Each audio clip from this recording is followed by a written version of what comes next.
사람이 아침에 잠자리에서 일어나면 완전히 다 깨어나기 위해서는 적어도 세 가지가 있어야 한다고 합니다.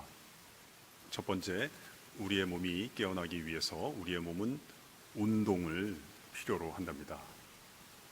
아침에 간단하게 맨손 체조라도 할 때 우리 몸 안에 혈액이 순환하면서 우리의 몸이 깨어나기 시작한답니다. 두 번째, 우리의 정신이 깨어나려면 우리의 정신은 미소를 필요로 한답니다. 나를 향해서 환하게 웃어주는 사람이 가까이 있을 때 나의 정신도 비로소 깨어나기 시작한답니다. 세 번째, 우리의 영혼은 깨어나려면 사랑한다는 한마디를 필요로 한답니다. 우리의 몸은 운동을 필요로 하고 우리의 정신은 미소를 필요로 하며 우리의 영혼은 사랑한다는 한마디를 필요로 한다는 것이죠. 이 말은 비록 제가 한 얘기지만 대단히 좋은 도움이 되는 이야기입니다. 그런데 제가 학교에서 학생들과 함께 지내며 늘 깨닫는 사실이 있습니다. 그 사실은 학생들에게 아무리 좋은 내용을 가르쳐 보아야 별 소용이 없다는 사실입니다. 왜 그럴까요? 이 가르칠 때는 또 우리가 배울 때는 뭔가 변화가 일어나겠거니 생각을 하는데요.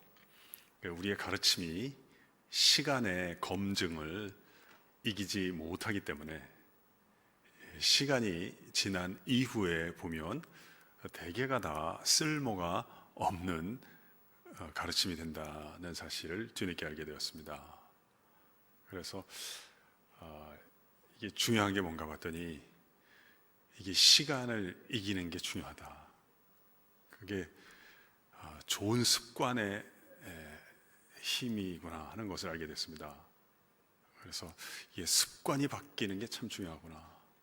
그래서 오늘도 여러분 뵙게 됐는데요. 제가 도움을 많이 받은 내용을 여러분께 옮겨드리겠습니다만 이러한 만남을 통해서 여러분과 제 안에 우리 안에 나쁜 습관들을 제하고 좋은 습관을 더하는 계기가 되었으면 좋겠습니다. 그래서 우리 간단하게 한 번만 실습을 해보도록 하겠습니다. 먼저 한번 따라해 볼까요? 우리의 몸은 운동을, 우리의 정신은 미소를,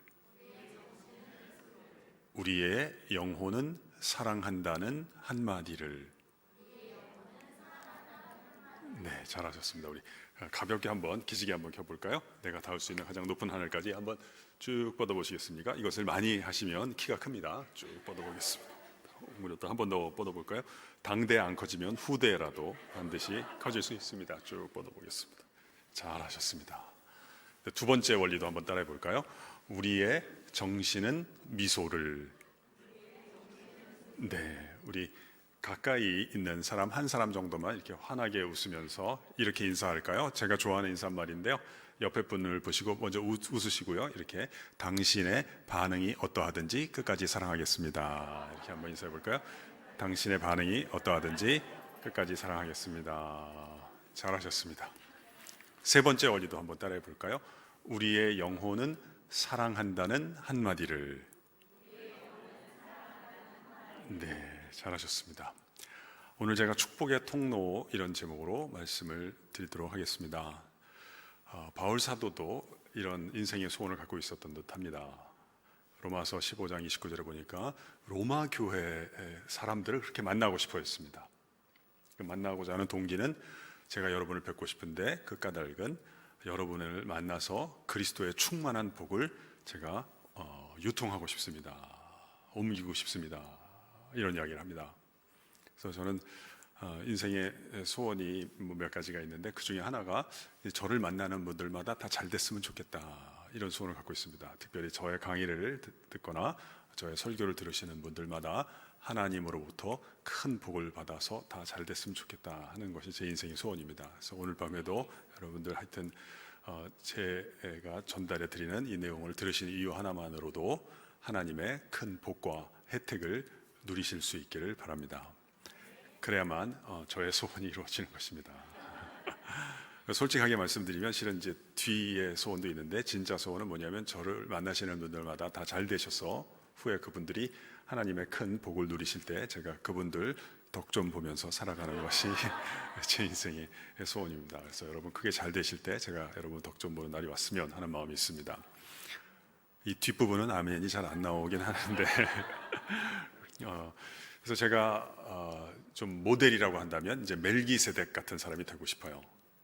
창세기 14장 19절에 보면 궁극적으로는 이제 하나님의 어떤 말씀이나 뜻이 있었기 때문에 아브라함이 복의 통로가 됐어요. 창세기 12장 2절에 보면 내가 너로 큰 민족을 이루고 내가 너에게 복을 주어 내 이름을 창대케 하리니 너는 복이 될지라, 또는 너는 복의 근원이 될지라, 이렇게 말씀을 해주셨지만, 또 우리는 이제 오늘 하루를 살아가는 사람들이기 때문에 과정과 길이 참 중요하거든요.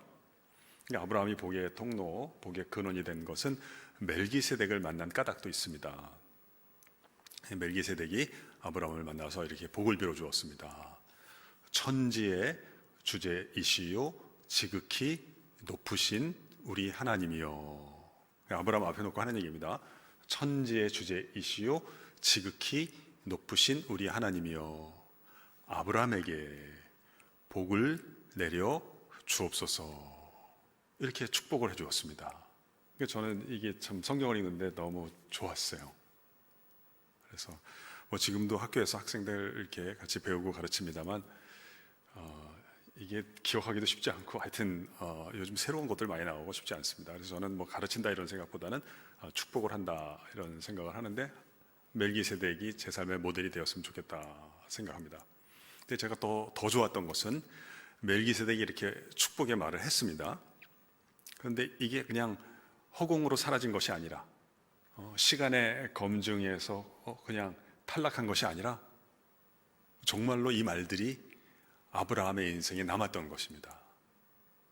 저는 만남을 이렇게 이해하는 사람이거든요. 내가 어느 날 누굴 만났다는 것도 만남이지만, 내가 누구를 진짜 만났다면, 하나님을 만난 것까지 포함해서요, 내가 누군가를 만났다면 그분의 말이 내 속에 남아있고 살아있는 것만큼만 나는 그분을 만난 것이다, 이렇게 생각을 하거든요. 그러니까 멜기세덱과 아브라함의 만남이 이게 진정한 만남이 된 거예요. 어떻게 하냐면 나중에 이사야서에 보면 하나님께서 멜기세덱의 그 축복의 말에 응답을 하신 것입니다. 이렇게 응답하셨어요. 너희 조상 아브라함과 너희를 생산한 사라를 생각하여 보라. 아브라함이 혈혈단신으로 있을 때, 처음에는 잘 안 되고 좀 어려웠었다는 거죠. 신앙의 사람들의 특징은 뭐 대단하다는 게 아니라 이전과 이후의 차이가 있다는 데 있는 거거든요. 아브라함이 혈혈단신, 외톨이였을 때 내가 그를 부르고 그에게 복을 주어 창성케 하였느니라, 이렇게 응답을 해주신 것입니다. 그래서 저도 멜기세덱의 역할을 하고 싶다는 생각을 예전부터 갖고 있었고, 그게 참 제 삶의 작은 기쁨이기도 하고 지금껏 이어지는 소원입니다. 그래서 사실 저는 뭐 이렇게 부흥사 목사님들 같은 스타일은 아닙니다. 그냥 학교에서 학생들이랑 같이 토론을 즐기는 사람인데요. 그래서 제가 기질도 그렇지 않아서 그렇게는 잘 못합니다만, 제가 제 기질이 아니라 말씀에 의지해서, 창세기 14장 19절 말씀에 의지해서 오늘 하나님 앞에 나온 여러분들 위해서 축복해드리고 싶습니다. 천지의 주제이시요 지극히 높으신 하나님이요, 이 자리에 믿음으로 나온 우리 사랑하는 교우들 한 분 한 분, 또 한 가정 위에 우리 주님께서 친히 복을 내려 주옵소서. 여러분 아멘 하신 바대로 여러분이 하나님의 혜택, 그리스도의 충만한 복을 많이 받으실 수 있기를 바라고요. 또 만나는 분들이 있다면 그분들에게 이러한 복을 전파도 하시고, 또 더 중요하게는 유통하실 수 있기를, 많이 옮기실 수 있기를 주님의 이름으로 축원합니다. 참 오늘 아름다운 밤입니다. 혹시 이런 마음에 뭐 축복을 유통하는 삶 뭐 이런 건 아니더라도 나도 다른 사람에게 좀 유익이 되고 싶다, 도움이 되고 싶다, 이런 소원을 가진 분들이 아마 여러분 가운데도 계실 것입니다. 그런데 그게 참 잘 안 되네요. 나도 좀 하나님의 혜택을 많이 옮기고 싶은데 그게 쉽지 않습니다. 이런 고민이 있는 분이 있다면 제가 조금 도움이 됐으면 해요. 지금 그것이 이루어지고 안 이루어지는 거는 그건 우리가 차치하고 두 번째 생각하고요. 그런 소원이 만약에 여러분 안에 있다면 저는 그분을 먼저 축복해드리고 싶어요. 축하해드리고 싶어요. 왜냐하면 하나님의 뜻이 있는 거거든요. 다시 말씀드릴게요. 아직 성취가 안 됐어도요, 내 마음의 소원이 아직 살아있다는 것은 하나님의 뜻이 있는 거예요. 근거는 뭔지 아세요? 빌립보서 2장 13절인데요 바울이 이렇게 말씀했어요. 너희 안에서 행하시는 분은 하나님이시니 그가 자기의 기쁘신 뜻을 위하여 너희 안에서 소원을 두고 행하시나니 그러므로 모든 일에 원망과 시비가 없이 하라. 이렇게 조언을 해줬어요. 이거 마음에 새겨둘 만한 원리입니다. 다시 한번 말씀드려볼까요? 바울 사도가 우리에게 뭐라고 얘기하냐면 네 안에서, 여러분 안에서 이미 행하시는 분은 하나님이신데 하나님께서는 이미 자기의 기쁘신 뜻을 위하여 너희 안에서 소원을 두고 행하시고 있다. 그러니까 내가 소원이 있다는 건 뭐예요? 우리는 자꾸 약간 우리는 완벽주의가 있거든요. 잘 안 되면 나는 틀렸나 보다 이렇게 생각하는데 이 근원으로 자꾸 돌아가는 연습을 해야 되거든요. 내 안에 소원이 있다는 것은 무언가 셈이 있다는 거예요. 원천이 있다는 거예요. 하나님의 기쁘신 뜻이 있었기 때문에 네 안에, 여러분 안에 소원이 살아있다는 거예요. 그러나 이제 고민은 있는 거죠. 그런데 저는 소원은 있지만 이게 잘 이루어지지 않는 걸요. 그건 제가 조금 도와드릴 수가 있을 것 같아요. 그거는 습관을 우리가 조금 바꾸면, 다듬으면 됩니다. 우리가 소원이 있다는 건 하나님의 뜻이 있다 그랬어요. 근데 왜 아직 결실하지 않는가? 그거는 우리 안에 약간 과정을 소홀히 여기는 습관이 있을 수가 있어요. 요걸 조금 다듬으면 돼요. 그게 이제 우리가 원리나 법칙을 배우는 것이 도움이 되는 까닭입니다. 그 과정, 그 길을 우리가 한 걸음 한 걸음만 밟아 나가면 됩니다.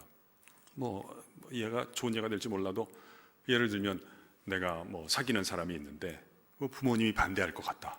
그럼 아빠 그냥 허락 좀 해주세요. 이렇게 너무 단도직입적으로 가지 마시고 상대방을 이렇게 설득하는 과정이 있는 거거든요. 아빠가 얘를 싫어할 것 같다 그러면 얘를 곧바로 소개하지 마시고요. 이상한 애를 한번 먼저 보여드리고 그 다음에 이 친구를 소개하는 것도 좋은 방법입니다. 왜냐하면 아빠가 계속 반대하다가 내가 저번에 본 애 보니까 쟤한테 가면 큰일이다. 그래서 항상 과정. 그래서 길 위에서 만나는 하나님 이런 표현도 있거든요. 우리가 꿈속에서만 하나님 만나는 거, 비전 속에서만 하나님 만나지 말고. 그러니까 예를 들면 저도 축복의 통로가 되고 싶은데요. 소원은 있어요. 그건 충분히 축하받을 만한 일입니다. 그럼 과정은 뭐냐면 그게 이제 축복의 길 또는 제가는 축복의 법칙이라고 부르는데요. 그 길을 밟으면 됩니다. 축복의 법칙이란 무엇일까요? 하나님께서 나에게 복을 주실 때는 곧바로 주시는 것이 아니고요. 오늘 내가 만나는 사람들이 나보다 먼저 잘 되게 하시고 그 사람들을 거쳐서 나에게 복을 내려 주신다고 하는 원리입니다. 중요한 내용입니다. 제가 한 번 더 말씀을 드릴게요. 여기 적는 분들이 계시네요. 굉장히 좋은 습관입니다. 여러분들 제 얘기를 이렇게 너무 경청해 주시는 열심히 경청해 주시는 자세를 뵈니까 우리 여기 계시는 분들 앞으로 다 잘 될 것입니다만 우리 기록하시는 분들이 조금 더 일찍 잘 되실 것입니다. 제가 적는 분들 위해서 한 번 더 말씀을 드릴게요. 우리 안 적는 분들은 같이 한번 따라해 봅시다.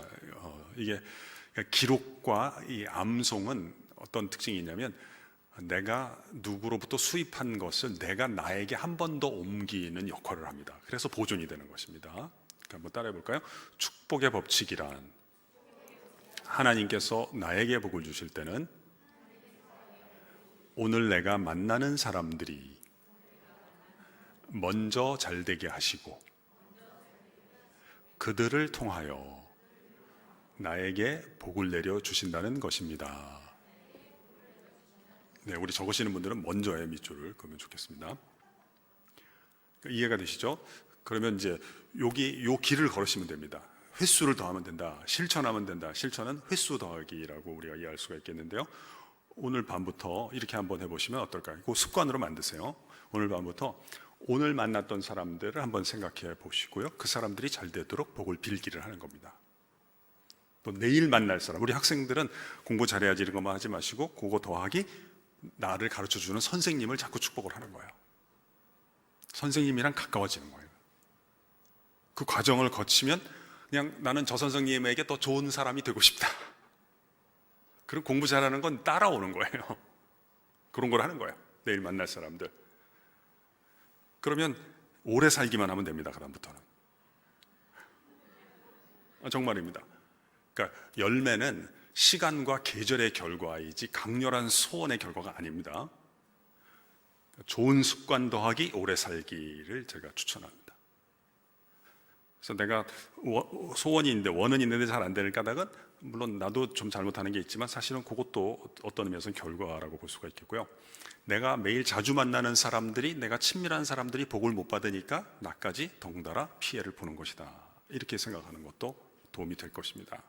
그래서 오늘은 제가 이 축복의 통로가 되는데 좀 필요한 자세 세 가지를 좀 본문을 통해서 말씀을 드리고 싶습니다. 8절 제가 읽도록 하겠습니다. 8절 먼저 내가 예수 그리스도로 말미암아 너희 모든 사람에 관하여 내 하나님께 감사함은 너희 믿음이 온 세상에 전파됨이로다. 이렇게 얘기를 합니다. 우리 성경의 일부분을 같이 한번 따라해 볼까요? 내 하나님께 감사함은. 네, 여기 첫 번째 자세가 나오는데요. 이게 바울이 다른 데서도 많이 권하고 본인이 이런 걸 자꾸 체화시키는데요. 몸으로 드러내는데요. 그거는 감사의 자세다라고 볼 수 있겠습니다. 감사란 무엇일까요? 여러분, 이 인생이 좀 잘 안 풀리는 분들은 사실 그걸 바꿀 여력이 없습니다. 이것저것 하기가 쉽지 않습니다. 뭐 인생을 변화시키는 10가지 이런 거 있는데 그 10가지가 되면 인생이 벌써 바뀌었지 이게 되겠습니까? 그런 분들은 이 여력이 없을 경우에는 저는 이 감사 하나만 이렇게 해보시는 걸 좀 추천하고 싶어요. 그때 감사가 뭘까? 감사는 내가 누군가로부터 받은 혜택을 받았다고 말하기를 보통 우리가 감사라고 합니다. 우리 적는 분들이 계시니까 안 적는 분들 같이 한번 따라해 볼까요? 감사란 받은 것을 받았다고 말하는 것. 네. 제가 이 정의를 한번 말씀드렸더니 어떤 분이 당신의 인생관이 제 정의를 듣자마자 바뀌었다고 말씀해 주셨어요. 그래서 어떻게 바뀌었습니까? 여쭤봤더니 자기는 옛날에는 감사하는 사람은 착한 사람이다 생각했대요. 감사하지 않는 사람은 보통 사람이다. 근데 제 정의를 듣고 보니까 감사하는 사람이 오히려 보통 사람이고 감사하지 않는 사람은 죽일 놈이다. 좀 표현이 셉니다만 그렇게 말씀하셨는데 일리가 있잖아요. 감사는 그렇게 대단한 건 아닙니다. 한 번 할 경우에는 그냥 자연스럽고 당연한 거죠. 내가 혜택을 받았기 때문에, 선물을 받았기 때문에 받은 것을 받았다고 말하는 것이니까요. 근데 참 놀랍죠. 인생은 이 시간과 횟수로 공략하는 경우가 많거든요. 감사는 그냥 자연스럽고 보통이고 당연한 거지만 여기에 횟수를 더할 때 이 당연치 않은 결과가 찾아오게 됩니다. 감사는 정말 놀라운 겁니다. 제가 한번 다방면에 좀 연결을 하고 싶어요. 저도 이렇게 보니까 요즘 뭐가 많아도 행복한 느낌을 갖기가 좀 어렵잖아요. 근데 언제 행복한가 봤더니요, 이 고맙다는 느낌이 들 때랑요, 고맙다는 말을 많이 들으면 행복해지더라고요. 이 감사는 정말 너무너무 놀라운 거예요.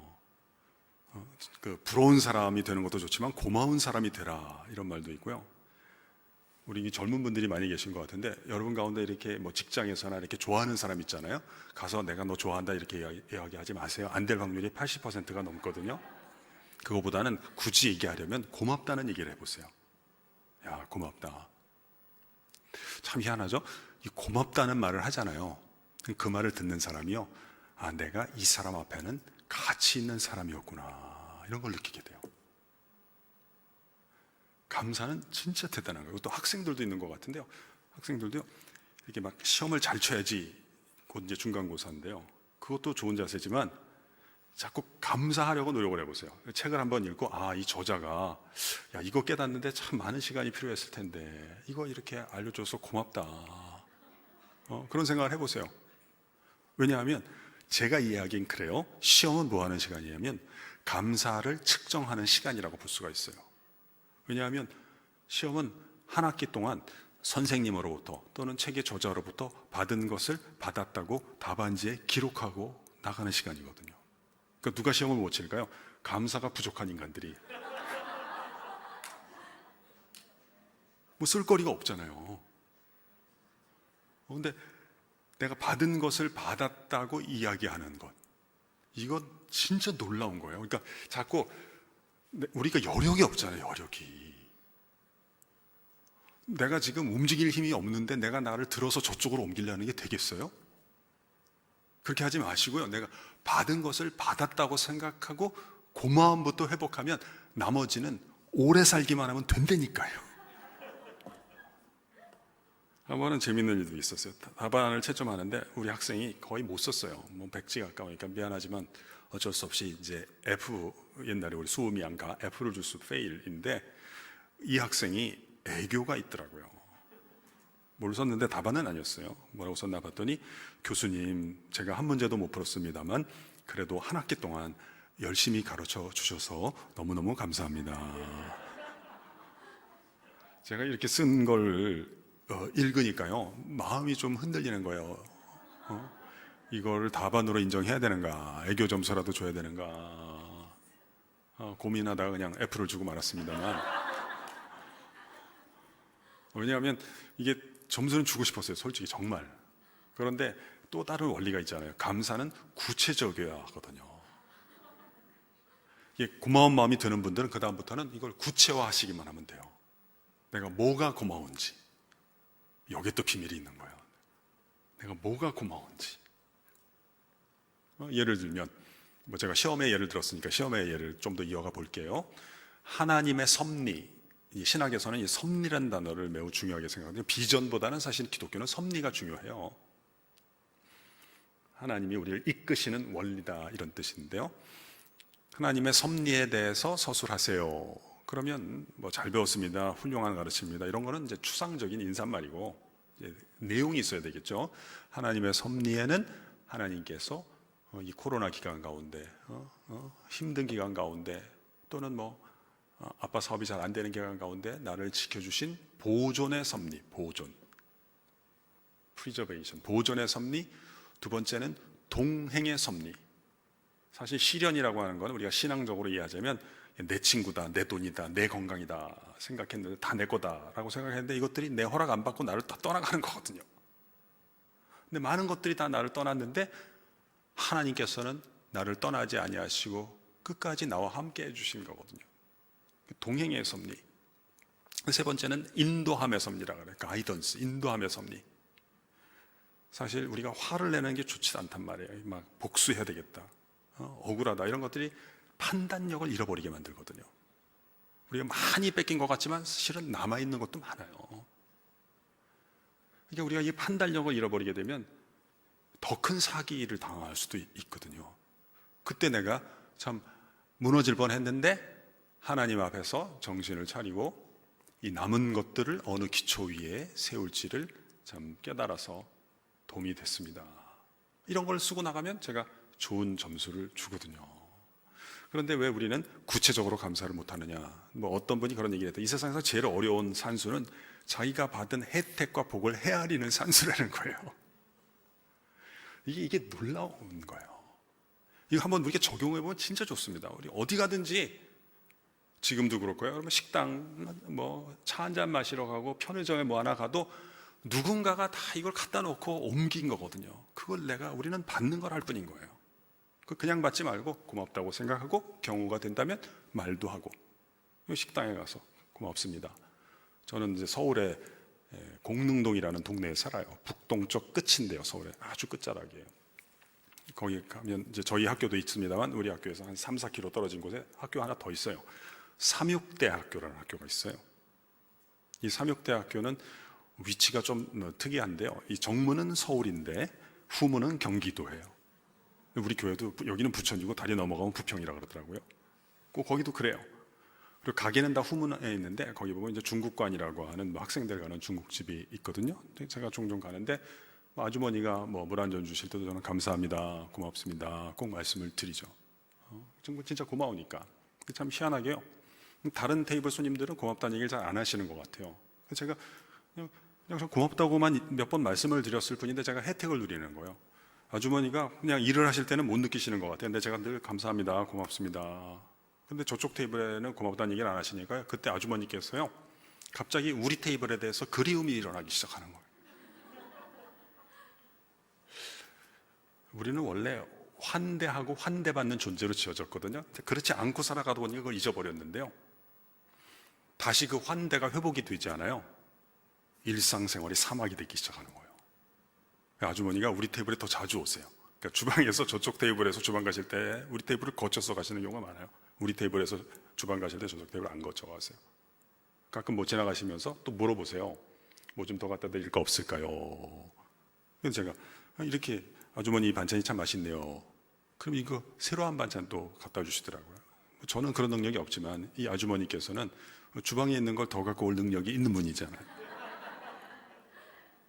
근데 감사를 하잖아요.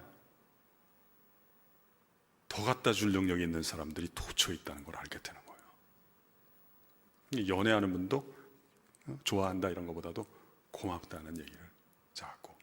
그래서 나를 만나고 난 다음에 다른 친구들을 만날 텐데 허전함을 느끼도록. 이 고맙다는 말을 자연스럽게 하고 구체적으로 하는 건 무서운 겁니다. 이건 엄청나게 무서운 겁니다.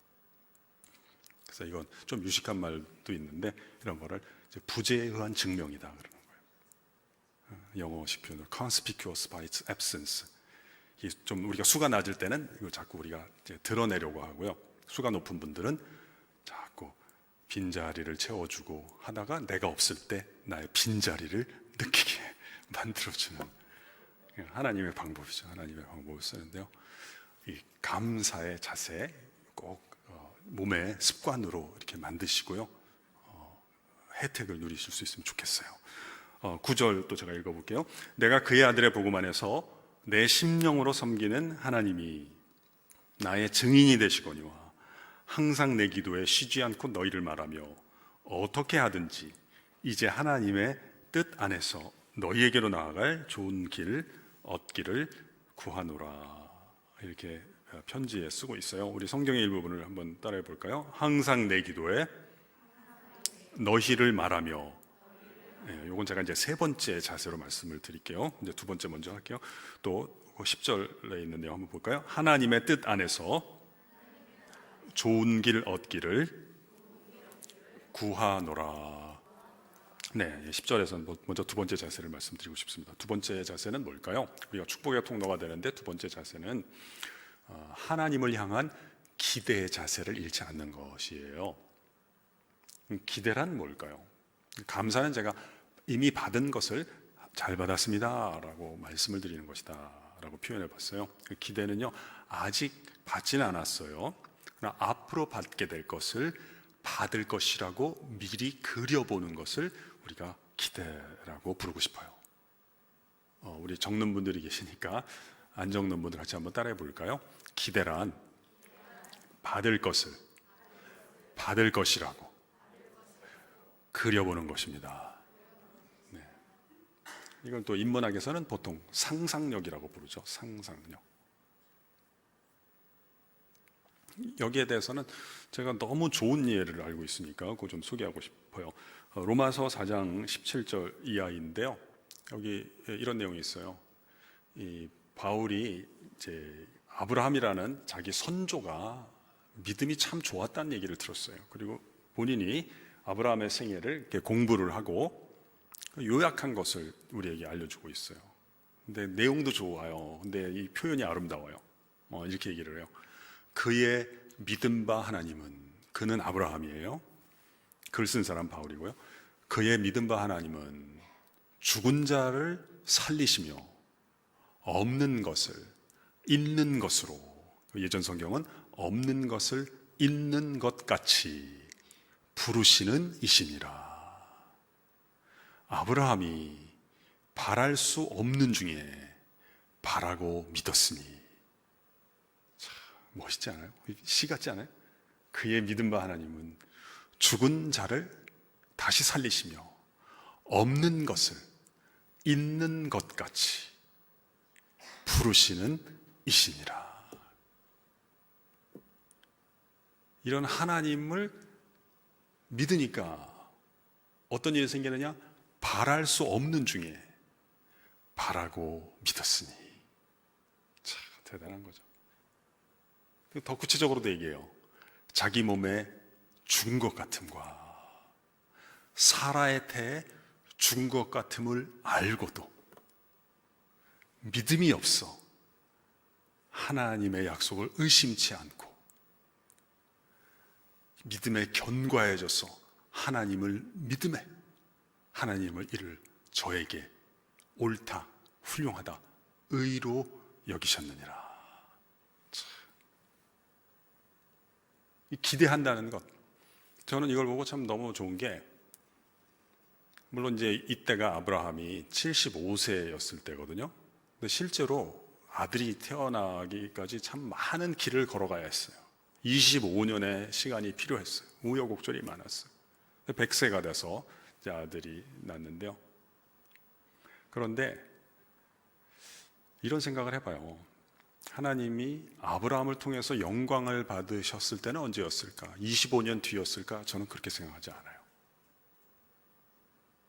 아브라함의 믿음이 견고해지는 그 순간이 하나님이 이 우주에 그렇게 많은 피조물 가운데서 아브라함을 통해서 영광을 받는 시점이 돼요. 물론 우리는 모르죠. 근데 알게 되는 거는 25년 뒤예요. 아마 오늘도 여기 앉아 계신 분들이 여러 가지 어려움이 있을 거예요. 여러분 마음을 힘들게 하는 것. 그런데 내가 진짜 하나님을 향한 믿음, 그 기대가 소성이 돼서 다시 살아나서 내 상황을 보지 않고 나 자신을 보지 않고 하나님을 바라보고 믿음에 견고해지잖아요. 이 시간, 이 자리가 하나님께서 당신 한 사람, 그 영혼을 통해서 영광 받으시는 시간이 되리라고 믿어요. 눈이 나쁜 다른 사람들이 보기까지는 좀 시간이 필요하겠죠. 저는 신앙이란 무엇이냐?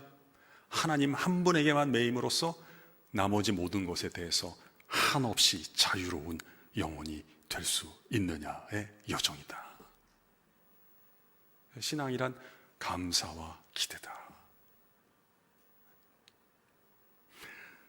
세 번째, 그걸 위해서 이제 또 하나님 우리에게 주신 좋은 길이 있잖아요. 그건 뭘까요? 그건 기도하는 건데요. 거기 보면 이런 표현이 있어요.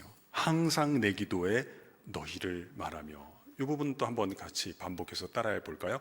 항상 내 기도에 너희를 말하며. 네, 여기서 너희는 물론 로마 교회 교인들이겠죠. 그러나 우리가 적용하도록 좀 해설을 해보면, 바울이 이 편지를 쓸 때까지 자신에게 이루어지지 않고 있는 어떤 실패하고 있는 어떤 프로젝트다라고 볼 수가 있어요. 이 해결되지 않은 문제들 있잖아요. 아마 여기 저도 그렇고 여기 앉아 계시면 다 그런 게 우리가 있단 말이에요. 예배당에 앉아 있지만 자꾸 생각나는 나를 힘들게 하는 어떤 것, 이게 너희라고 볼 수 있어요. 그럼 바울은 어떤 자세를 보이는 것일까요? 내가 걱정거리가 되는 게 있어요. 염려거리가 되는 게 있어요. 나를 불안하게 만들고 힘들게 만드는 것들이 있는데요. 그걸 염려거리로 끝내지 않고 나의 염려를 기도 제목으로 바꾸는 자세를 갖고 있다라고 볼 수가 있어요. 이게 제가 추천하고 싶은 세 번째 자세예요. 나의 염려를 기도 제목으로 바꾸자는 거예요. 또 우리 적는 분들이 계시니까 안 적는 분들은 같이 따라해봐요.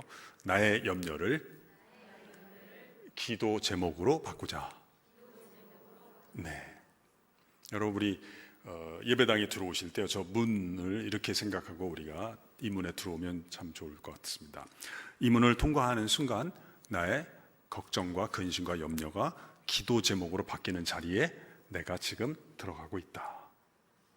이러한 자세로 하나님을 향한 우리의 믿음을 실천하기를, 우리의 믿음에 횟수를 더하고 우리의 믿음을 구체적으로 만드실 수 있기를 주님의 이름으로 축원합니다. 내 염려를 기도 제목으로 바꾸는 자리다. 이 자리는 찰스 스펄전이라고 하는 19세기 굉장히 저명한 설교가가 있는데요, 이분이 염려에 관해서 이런 설교를 했어요. 사람이 자신의 머리카락 숫자는 혹 헤아릴지언정 자신의 염려의 숫자는 결코 헤아릴 수가 없을 것이다. 이렇게 우리의 염려의 숫자가 많고 또 다양하다면 우리의 기도의 숫자도 역시 많고 다양해져야 한다.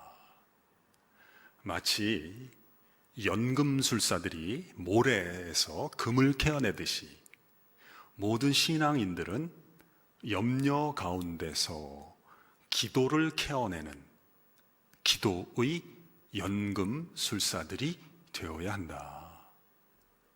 참 대단하죠. 이 정도 되면 설교도 예술이라고 봐야 됩니다.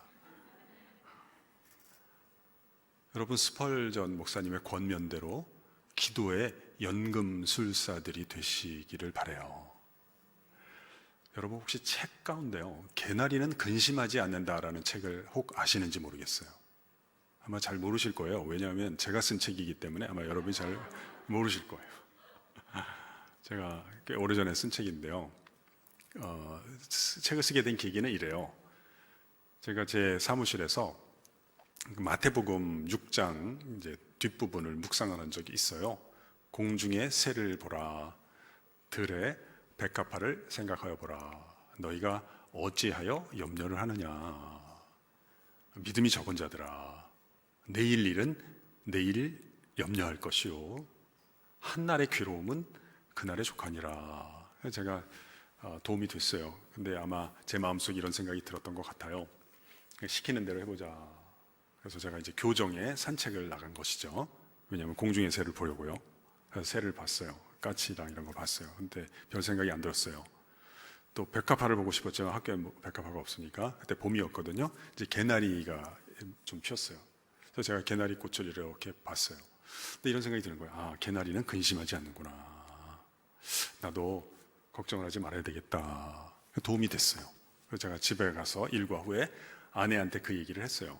저는 이제 제가 저 자신을 이렇게 유통을 한다, 유통업을 한다 이런 편이거든요. 그러니까 저는 강의한다 보다도 책에서 읽은 것을 내가 고맙게 생각하는 것을 다른 분에게 옮긴다. 그래서 제가 스스로 직업을 유통업이라고 생각해요. 전공은 모방과 표절이고요. 이렇게 베껴서 하는 걸 좋아하고요. 그런데 옛날에는 책에서 읽은 것을 곧바로 옮겼는데요, 그렇게 했다가 피본 게 한두 번이 아니거든요. 여러분은 잘 들어주시지만 학생들은 그때는 잘 안 들었더라고요. 그래서 이제는 이제 어떤 습관이 생겼냐면, 옛날에는 책 읽은 건 곧바로 버벅거리면서 했다가 실패를 많이 했는데 지금 그렇게 안 하고요. 책에서 읽은 거 좋은 내용이 있으면 아내에게 먼저 얘기를 해보고요. 반응이 안 좋으면 빨리 끝내요. 그래서 반응이 좋으면 이제 조교들에게 얘기하고, 그래도 반응이 좋으면 학생들, 그래도 반응이 좋으면 이제 바깥에 특강을 할 때 또 말씀을 드려요. 그러니까 제가 여러분들께도요, 사실은 오늘 아무 얘기나 하는 건 아니에요. 왜냐하면 이전 교회 가서 다 해보고요, 반응이 안 좋은 건 다 뺐어요. 그래서 여러분 느끼시는지 몰라도 제가 이렇게 설교하는 모습이 잘하지는 못해도 굉장히 안정적이지 않나요? 그러니까 제가 그런 거를 하는 게 제 일과이기 때문에 아내한테 얘기를 했죠. 여보, 내가 오늘 산책했는데 개나리는 근심하지 않더라 얘기를 했어요. 근데 아내가 반응이 좋더라고요. 멋있다는 거예요. 그래서 저도 기분이 좋아졌어요.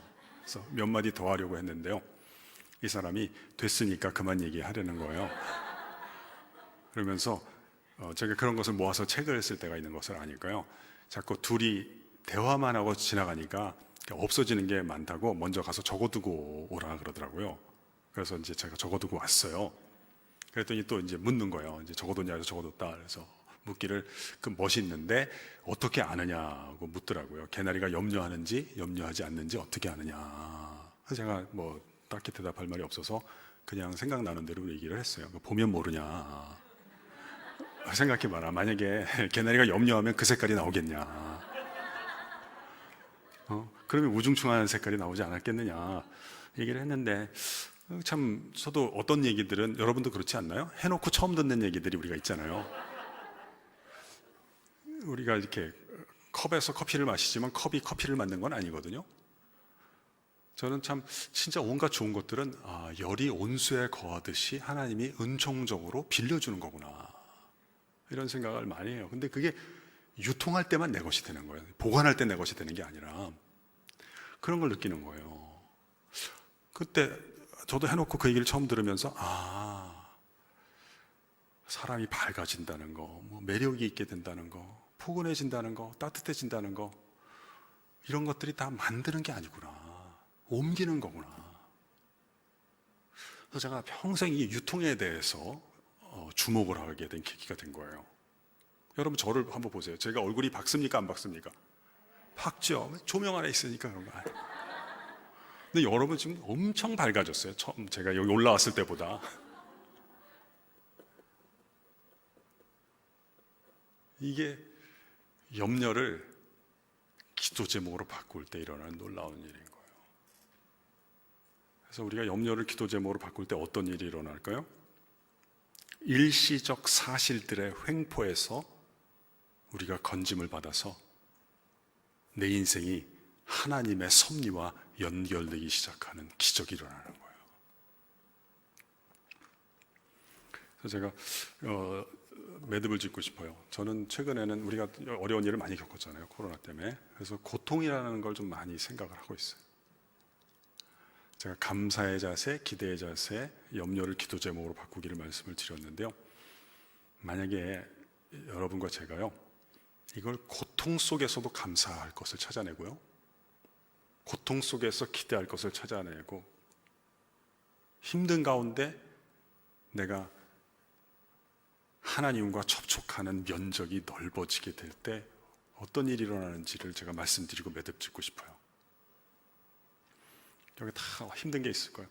아무리 좋은 어머니를 두었건, 여러분이 뭔가 아무리 일을 잘하건 다 고통이 있을 거예요. 사람마다 그 고통이 다 달라요.